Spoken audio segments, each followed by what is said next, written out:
If you want to seriously amp up your social networking presence on your Android phone, then you might want Facebook Home for Android. I'm Jessica Dalcourt for CNET. This is your first look. Now, Facebook Home is not an operating system, it is an app that skins your home screens.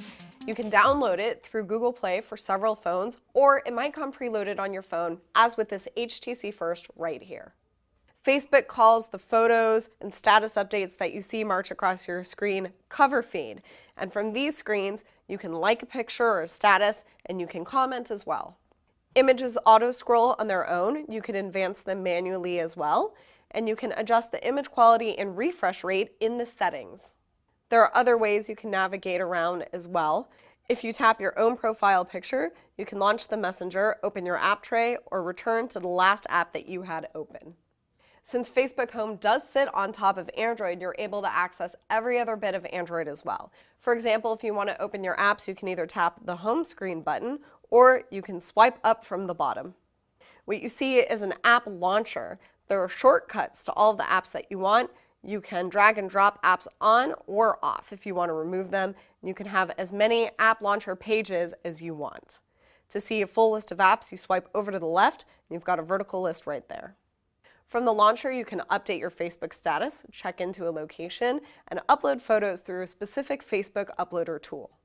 Chatheads is the same as your Facebook Messenger, but you can chat through Facebook or through SMS with your contacts. Circular icons of your friends' profile pictures pop up when they chat with you, and from there you'll be able to drag them all over the screen and interact with them. To close it, you simply swipe the chat head away. If you have multiple chat heads open, you can stack them up to conserve space and expand them out, and you can close them one at a time or as a stack. Facebook Home takes over your lock screen by default, so that when you wake up the phone, Home is the first thing you see. However, you can change this in the settings, and you can have your regular lock screen as well. Facebook Home is also really easy to turn off and turn back on again if you change your mind and you want to suspend it for a little bit.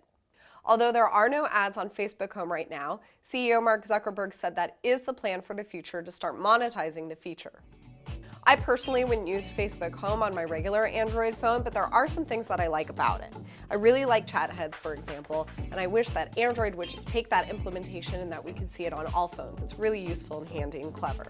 I also think it would be really nice to be able to update your status and take photos directly from cover feed on Facebook Home, so that's something I hope they'll implement in the future.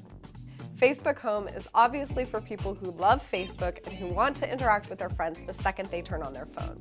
It's free to download and use, however, so if you think you might like it, you won't lose anything by trying it out. I'm Jessica Dalcourt for CNET. This has been your first look at Facebook Home, and you can read my full review at cnet.com.